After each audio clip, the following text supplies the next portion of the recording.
औज़ु बिल्लाहि मिनश शैतानिर रजीम बिस्मिल्लाहिर रहमानिर रहीम। प्यारे बच्चों, अस्सलाम वालेकुम वरहमतुल्लाहि वबरकातुहू। आज हम 8वीं जमात की इस क्लास में उर्दू के मज़मून में एक नया सबक, नया मौजू पे बात करेंगे। आज का जो हमारा मौजू है वो है गौतम बुद्ध। कल हमने चंद खलाबाज ख़वातीन के हवाले से बात की, उनके हवाले से जो भी सवालात थे वो उन सब को हमने हल किया है। तो आज हम गौतम बुद्ध के हवाले से बात करेंगे कि गौतम बुद्ध कौन है, उनकी पैदाइश कहाँ हुई है और उन्होंने क्या क्या कारनामे किए और उनकी हालाती ज़िंदगी क्या है। तो वो किन लोगों के साथ नेक सलूक करता था, तो इस हवाले से हम बात करेंगे। तो हम थोड़ा बहुत पढ़ेंगे, बाद में जो भी ये मुश्किल अल्फाज है इनको समझने की कोशिश करेंगे। तो हम शुरू करते हैं। गौतम बुद्ध का असल नाम सिद्धार्थ था। वो बुद्ध मत के बानी है जो दुनिया के मज़ाहिब में से एक है। सिद्धार्थ कपिलवस्तु के राजा का बेटा था जो नेपाल की सरहदों के नज़दीक शुमाली हिंदुस्तान का एक शहर है। सिद्धार्थ, जिसकी ज़ात गौतम और कबीला शाकिया था, नेपाल की मौजूदा सरहदों के बीच लंबाई के मुकाम पर 563 कबल मसीह में पैदा हुआ। 19 बरस की उम्र में उनकी शादी अपनी हम उम्र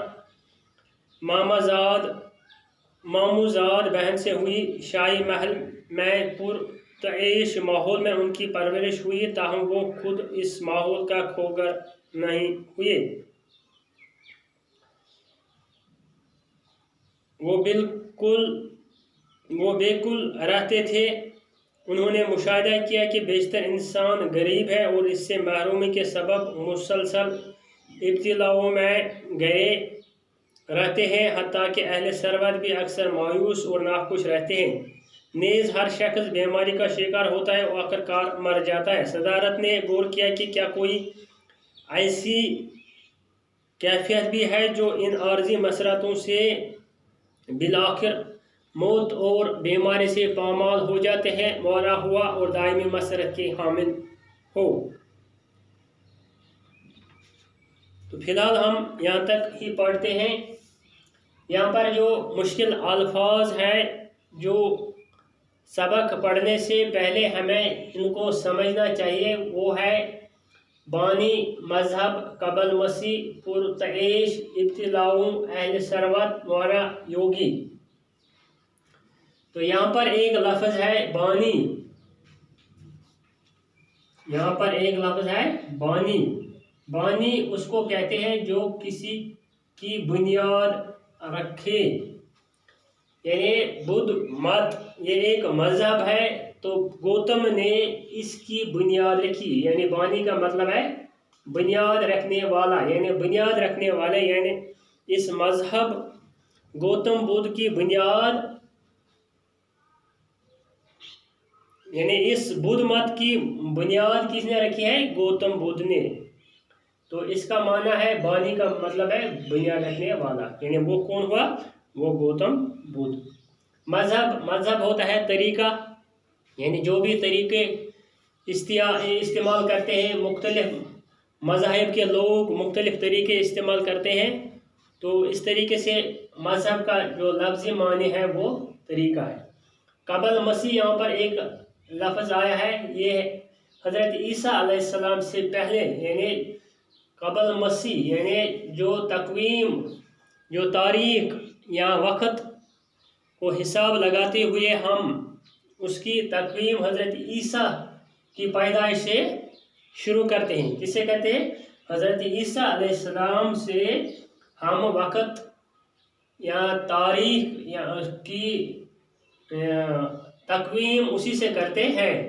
तो यहाँ कबल मसीह यानी हज़रत ईसा अलैहिस्सलाम से पहली वाली जो भी हिसाब है, किताब है, तारीख है, उसको हम हज़रत कबल मसीह कहते हैं, हज़रत ईसा अलैहिस्सलाम से पहले में। पुरतेश यानी ऐश व अशरत से भरपूर, यानी जो ऐश व अशरत के माहौल में हो, जो ऐश व अशरत के माहौल में हो। इब्तिलाओं का आजमाइश, इसकी आजमाइश की जाए। अहले सरवत किनको कहते हैं? दौलतमंद लोग, यानी जो भी दौलत रखते हो, जो भी लोग दौलत रखते हैं, जिनके पास दौलत है, उनको कहते हैं अहले सरवत। मोरा होगा खाली, क्या हुआ? खाली। योगी मजहबी वर्जिश करने वाला, यानी योगी। जब कोई योगी बनता है तो वो मजहब के पीछे पड़ता है, मजहब ही का काम करते हैं, उसी की तरफ ध्यान देता है। तो ये जो अल्फाज थे जो हमने एक पैरा इसका पढ़ा है, इसमें से मैंने निकाले हैं। तो अब हम इसका गौतम बुद्ध के हवाले से थोड़ा बहुत बात करेंगे। यानी जो ये गौतम बुद्ध है, उसका असली जो नाम था इसका, वो है सदारत। क्या है? उसका असल नाम है सदारत। यानी बुद्ध मत एक मजहब है, बुद्ध मत एक मजहब है। जिस तरह मुख्तलिफ मज़ाहिब है, इसी तरह एक मजहब बुद्ध मत भी है। तो ये उसके बानी है। तो दुनिया में जितने भी मज़ाहिब हैं, उनमें से एक मजहब ये भी है जिसको बुद्ध मत कहते हैं। जो सदारत है था, ये टिपल विस्तो के राजा का बेटा था, उसका बेटा था, जो नेपाल की सरहदों के नज़दीक, यानी जो हिंदुस्तान का शुमाली हिस्सा है, तो वहाँ ये शहर है जहाँ से इनका ताल्लुक था। सदारत यानी जिसकी ज़ात गौतम, यानी उसकी ज़ात क्या थी? गौतम। और कबीला उनका था शाकिया, उनका कबीला शाकिया। यानी ये नेपाल की जो मौजूदा सरहदों के बीच रंबाई के मुकाम पर 563 कबल मसीह में पैदा हुए। ये कब पैदा हुए? ये 563 कबल मसीह में पैदा हुए। 19 वर्ष की उम्र में उनकी शादी अपनी हम उम्र मामूजाद बहन से हुई। यानी जब उनकी उम्र 19 बरस की हुई तो उनकी शादी उनके मामू ज़ाद बहन थी उससे हुई। तो शाही महल में वो उस पुरतैश, यानी जिसमें ऐश व अशरत हो, उस माहौल में वो अपनी ज़िंदगी गुजार रहा था। तो फिर उन्होंने क्या किया? फिर उन्होंने मुशाहिदा किया, उन्होंने देखा, इधर उधर देखा। जब उन्होंने तहकीक की तो क्या कहा, बेशतर इंसान जो है वो गरीब है। तो गरीबी की वजह से वो मुसलसल इब्तिलाओं यानी आजमाइशों में पड़े हुए हैं। हत्ता कि ये गरीब लोग ही नहीं इस आजमाइश में पड़ते हैं, या उन पर ही मुसीबत तारी नहीं होती, बल्कि जो भी अहले सरवत लोग हैं, यानी जिनके पास माल है, जिनके पास दौलत है, जिनके पास ज़मीन व जायदाद है, जो खाने पीने वाले लोग भी है, कहते हैं कि उन पर भी मायूसी और नाखुशी आ ही जाती है। तो हर शख्स, चाहे वो अमीर हो या गरीब हो, वो भी बीमारी का शिकार होता है।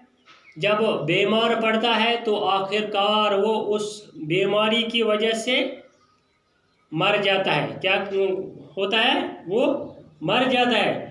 तो इन्हीं बातों पर सदारत ने गौर किया। जब उन्होंने देखा कि गरीब भी परेशान, अमीर भी परेशान, नौजवान भी परेशान, अगर कोई मालदार हो, दौलतमंद हो, चलो चाहे ठीक वो सही सलामत भी क्यों न हो, लेकिन आखिरकार उन पर मुसीबत आ ही जाती है, आखिरकार वो मर जाते हैं। तो इसने इस पर गौर किया और उनकी ऐसी कैफियत जब उन्होंने देखा कि जो ये आरजी मसरतें इस दुनिया में है, तो बिल आखिर इंसान उनसे पामाल हो जाता है, और तो उनके पास दायमी मसरत नहीं होती है, दायमी मसरत नहीं होती है, यानी उनके पास ये सब कुछ हमेशा नहीं रहने वाले, यानी ये दुनिया जो है ये फानी है। क्या है? जो ये दुनिया है ये फानी है, एक दिन इसको, इस दुनिया को फना ही होना है। तो इन बातों पर इसने गौर किया, तो क्योंकि ये लोगों को अब रफाकत करने लगा, तो उन्होंने, जबकि उनका जो बाप था, जो बाप उनका था, उसको एक नजूमी ने उनके मुतालिक कहा था कि जो आपका ये बेटा है, जो आपका ये बेटा गौतम बुद्ध है, ये बड़े होकर या तो ये साधु बनेगा या फिर ये बादशाह बनेगा। क्या उसने पहले ही पेशन गोई की थी कि या तो ये साधु बनेगा या फिर ये बादशाह बनेगा, लेकिन आखिरकार जब ये बड़ा हुआ तो ये बादशाह नहीं बना, बल्कि ये साधु बन गया। क्या? साधु बन गया। तो जब ये एक दिन घर से बाहर निकला तो ये शिकार भी करता था। क्या करता था? शिकार भी करता था। जब ये कभी कभार शिकार करने के लिए जाता था, तो एक दिन ये शिकार के लिए गए तो उन्होंने वहाँ पर एक हिरन को देखा। जब उस हिरन को उसने देखा, अब ये तीर चलाने ही वाले थे, लेकिन उन्होंने सोचा कि मैं क्यों इस मासूम या बेगुनाह जानवर पर तीर चलाऊं? आखिर इसकी भी जान है, आखिर इसके भी अपने हुकूक है, खाने पीने के हुकूक है, चलने फिरने के हुकूक है इसके पास भी, मैं क्यों इसको मारूं? आखिरकार उसने अपना जो वो तीर चलाने का फैसला उसने किया था, वो उसने तर्क कर दिया। तो उसने उसको जिंदा छोड़ा। आखिर उसने उसको जिंदा, वजह यह कि उसके पास ये सलाहियत थी, अल्लाह ने उसके दिमाग में ये चीज़ें रखी थी कि आपको ये देखना है कि मासूम या बेगुनाह या ऐसे ही किसी पर जुल्म जबर करना बेहद गुनाह है। आखिर उनके भी अपने ख्यालात होते, अपने हुकूक है, अपनी ज़िंदगी है। तो उन्होंने उस पर तरस आया, उसने उसको छोड़ ही दिया। तो इसके अलावा उसने इसके मुतालिक और भी बहुत सारे वाक़ात हैं जो हम इस सबक में इंशाअल्लाह पढ़ेंगे, वो सबक भी आपके सामने रखेंगे। फिलहाल हमने आज इस गौतम बुद्ध का, एक तो उनका ये पैदाइशी मुकाम या उनके बाप का नाम क्या था, तो एक तो ये तारफ हमने आपके सामने रखा। इंशाअल्लाह कल हम इससे आगे बढ़ेंगे और इनके जो बाकी भी रहम या तरस के वाक़ात है वो भी आपके सामने रखेंगे। फ़िलहाल आज हम यहीं पर इसको इख्तिताम करते हैं। बाकी वसल्लम।